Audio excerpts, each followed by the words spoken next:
Right, here we are. We've got the Zazzy. It's all RC'd up. Got the transmitter here, my faithful DX8. Okay, she is live, so I'm not going to test the throttle just yet. So, ailerons. Bit noisy. And I can only think it's actually the hollow nature of the wing that's sort of amplifying the noise.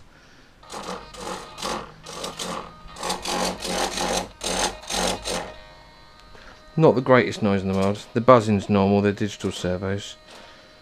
Make it stop. There you go. Right, so yeah, they move alright, they're free. Just a little bit noisy. Elevator. Nice and quiet. Loads of movement on there. That's on a low rate. I can go to high rates, and I can take it beyond that as well. First flight will be on probably mid to low rates. The rudder. Now there's loads of movement on that. I tend to not worry about dual rates on rudder, mostly because I'm reasonably good at bouncing it out on the stick itself. Ailerons and elevator, around about 30% expo in all sort of modes, if you like. So low rates, high rates, medium rates, I stick 30% expo across it. If I find it too soft, then bring it down. If I find it too twitchy, then bring it up a bit. Something to do with sports models like this, like the 3D models as well. You can take all your movements to the absolute maximum, 100%, you know, literally 45 degrees. Take your expo to about 75. On each of the surfaces you get a nice centre stick that's generally nice and flyable for the model, but when you want full throw, you know, you've got it, no bother at all. Show you a couple of modifications that I've made so far. Okay, so we went over the ailerons in the build video. I have moved them in one horn, as you can see there, hopefully you can. Re-drilled them slightly smaller, and the slop's gone. And on the linkage itself, I'm on the middle hole. You don't need to be on any of the other holes. Could probably go to the outer hole as well, to be honest, get the maximum sort of torque out of the servo.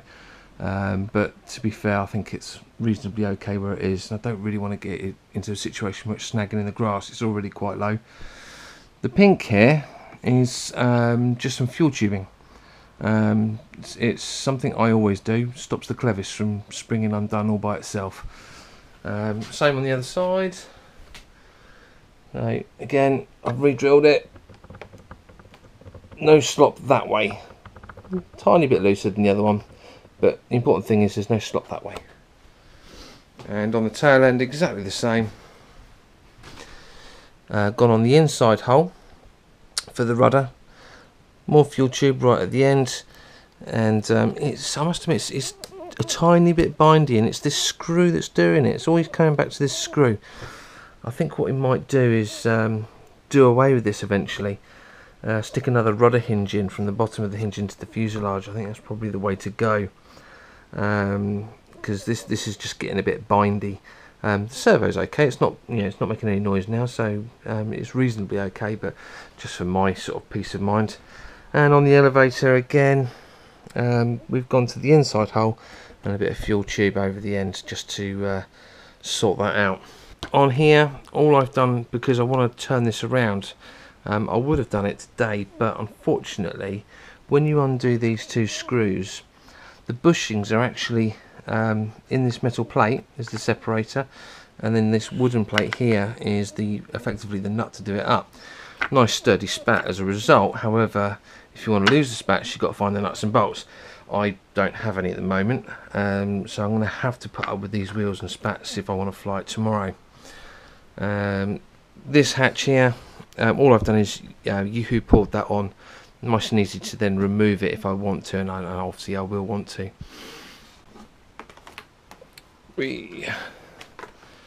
Chucking the model over. I've marked the CFG, that's 95 mil from the leading edge as that forward mark, 100 mil as the back mark.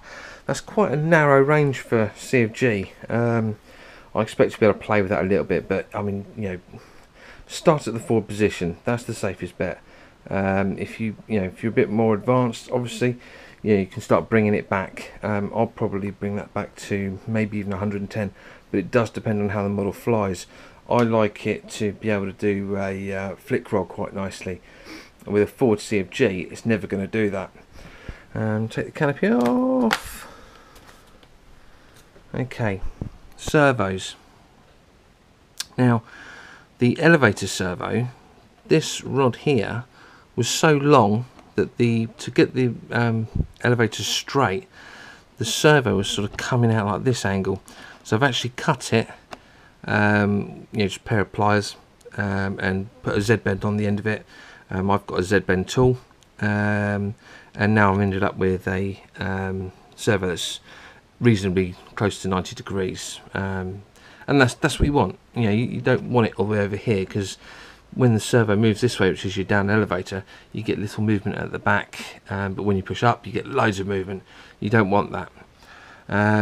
I've done away with the Y lead. Every connection is a connection that can fail. So done away with the Y lead. That gets rid of 2 joints. The servos are straight into the receiver, and it gives me the ability to mix in maybe flaps or flapper-ons, have a bit of fun a little bit later on. I'm not doing it right now, but maybe later on that'll be something to try out.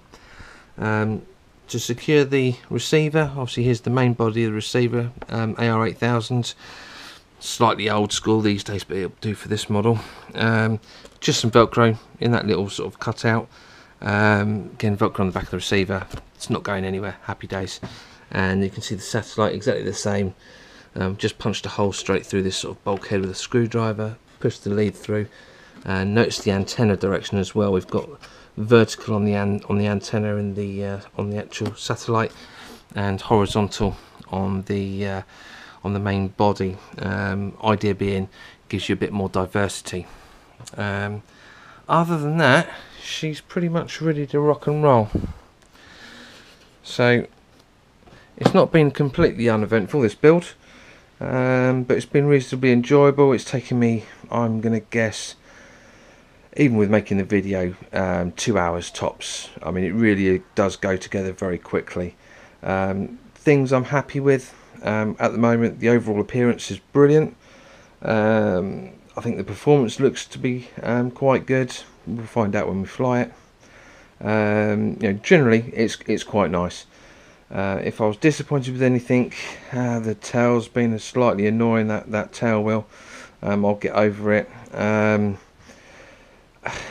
Couple of little odds and sods, the odd mark in the foam, slightly noisy servo in the wing. These are all budget build sort of pains that we're having, so I'm not too concerned. My only other concern, really, I'm not going to find out until I go to throttle this thing up, is the motor. This spinner, trying to put the nut onto it and get it tight enough so that the prop itself isn't going to spin, is actually incredibly difficult, because the motor wants to spin behind it. There's no real way of getting a good lock on it. Obviously find out when I fly it, but essentially you've got a slippery carbon prop on a slippery plastic spinner. It's very difficult to get them to nip up and then still be sort of in line so that you can actually get the end of the spinner on it. I think if that does slip, and it probably will, because what can happen will happen, we'll end up sticking a alley spinner on the front, nice chrome one, and the APC prop, as I said before. Might even try a wooden prop. It's at the sort of KV where a wooden prop's acceptable. Shouldn't be too light for the motor to spin. As for everything else, we'll find out when we fly it, which hopefully, if I can get a cameraman to video it, will be tomorrow morning. Thanks for watching. Cheers.